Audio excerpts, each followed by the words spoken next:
Todd Bates in a moment, but first I'm going to talk to you about NUKES just like I do every week because I eat there every week, sometimes 3-4 times in a week. 205 University Boulevard East in Tuscaloosa, open 7 days a week for lunch and dinner. Call them for your catering needs, 758-2455. Whether it's an oven-toasted sandwich, a California-style pizza, or a hand-tossed salad, everything is made right there with fresh ingredients. They have a beer and wine menu as well, and a terrific dessert menu. Visit them. You'll enjoy the atmosphere, but more than anything else, you'll love the food. That's NUKES in Tuscaloosa, right next to campus. All right, joining us now, Rodney, our good friend Todd Bates, former Crimson Tide defensive end and team captain. We know, Todd, that A-Day always has a lot of festivities, a lot of events, and you and Tyrone Prothro have something going on special as well this weekend. Tell us about it.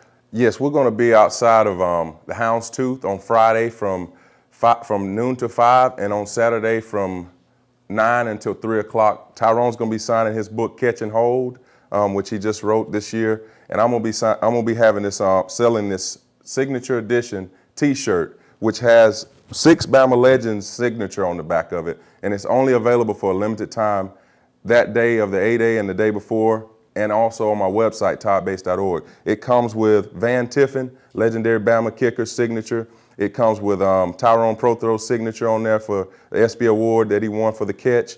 Comes with Barry Krause for the goal line stand, which is featured on the front of the shirt. And it comes with Cornelius Bennett, Roman Harper, and Terrence Cody. So, I mean, it's going to be a great shirt, and it's perfect for, you know, the holidays that are coming up, Mother's Day, Father's Day. Perfect gift, and again, it's only available for a limited time. Todd, you had talked about, before the show, I talked to you briefly about the proceeds and where it goes to. Maybe you can explain that to the viewers. Yes, well, part of the proceeds will be going to like fallen players that have fallen on hard times, but we'll be out there again. That'll be like Saran Stacy, if you guys remember, lost his whole family. Part of the proceeds will go to fallen players like that fallen on hard times. So you guys come on out and support it. We'll be out there out at the Houndstooth.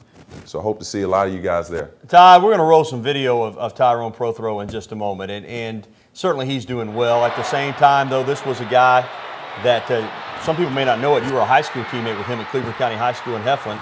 But he had an NFL career basically taken away due to injury, as you know, is the case with football players fairly often.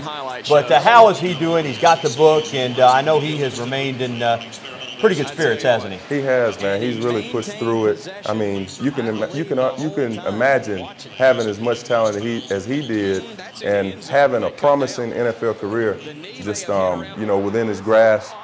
Would have been a standout player in the league for years to come. But that just wasn't in the cards. God's got a better plan for him that he's going to be. But he's been writing this book, and he's been doing very well, pushing through it, staying positive. And a lot of fans probably didn't know he's also my cousin. Yeah, that's right. All right, yeah. Todd, here's the information on the screen where people can find you. That T-shirt is unbelievable. That list of players that you have signed that shirt is incredible. Folks, take note of that. Todd Bates is a heck of a guy and still a big part of Alabama football. More information, you can find it at toddbates.org. And, of course, the book by Tyrone Prothro, Catch and Hold. You can get it at Amazon.com. But go out and see them this week. Todd Bates, Tyrone Prothro, some others, and get one of those great T-shirts. All right, that's going to do it for our interview with Todd Bates. Up next on the program, we'll discuss Robbie Green's situation and what this means for the Tide moving forward in the secondary. Also, time to take some phone calls and get to some emails. 205-348-WVUA, that's 348-9882. Or you can email us, TITV at WVUATV.com. We're coming right back. Stay with us.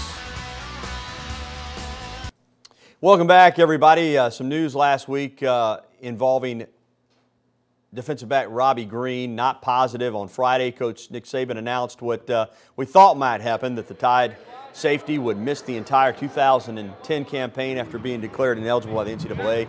No reason has been announced for the suspension. However, we do know it's an individual matter and not something that will affect the institution or the football program at all, other than his eligibility for the upcoming season. Over the weekend, Coach Saban commented on what this means for the team moving forward, and as usual, he was not caught off guard. We basically done this whole spring with the anticipation that Robbie would not be with us next year. It would be a bonus, you know, if he was. So, you know, we're not doing anything different.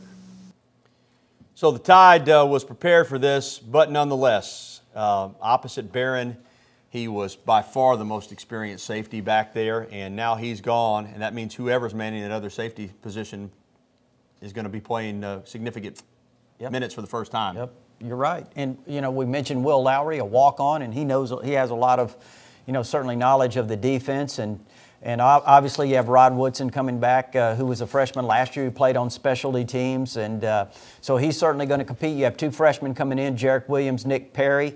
And, you know, Gary, we'll just kind of have to see how it pans out. And clearly, I forgot to mention Robert Lester. He's had some moments this spring where he's shown some potential. So we'll have to see how they develop. And the good news is Green, if he wants to, and I'm sure that's the plan, will be able to come back in 2011. Yeah, obviously he has to sit out and he loses a year. That's it's terrible, but that's like what happened to Todd Bates. Price you pay.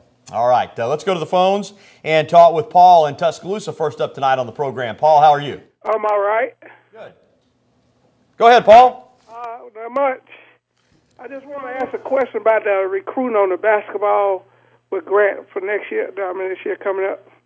Yeah, well, the signing period actually starts tomorrow, and some bad news recently. Ricardo Ratliff, junior college player that Alabama recruited heavily out of Florida, committed to Missouri. Luke Cothran's a player originally from Huntsville, played in North Carolina this past season. Alabama's recruiting him heavily. Kentucky's involved. Auburn's involved. But a name that's popped up, he's not a new player. Alabama's been recruiting him for some time. But Jason Carter, a power forward, 6'8", 230, out of Texas, has narrowed it down to Ole Miss and Alabama. So he's going to choose between one of those schools and is probably going to sign in the next couple of days. There's some other players that they're involved in. Of course, Grant's already got two signees from the fall period.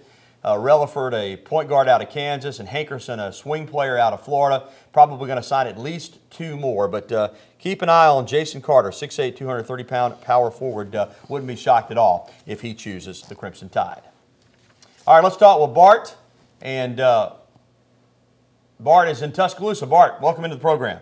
Hey, how you doing? Doing well. How do we going to be this year without Terrence Cody? Well, Terrence Cody is going to be a hard guy to replace, Bart and Rodney. There's no doubt about it. I mean, you don't find 6'5", 350-pound guys that are athletic and can tie up two blockers and just, you know, really make it easy on those linebackers. They don't come around every day. But the good news is Alabama's got some guys behind him, Chapman, Murphy, possibly another player or two that have a lot of athletic ability as well. And not only that, Gary, you look at Josh Chapman. He's played a lot. He actually started as a freshman in the Tennessee game, if you remember, up in Knoxville. He is an outstanding player. Certainly you miss a guy like Terrence Cody, and, you know, he did a lot of big things, obviously, but I think Josh Chapman's certainly up to the challenge. Kerry Murphy will continue to develop. I think he's going to be an outstanding player, and so I think the defensive line is going to be fine. All right, let's stay in Tuscaloosa and talk with Franklin. Franklin, welcome in to TITV.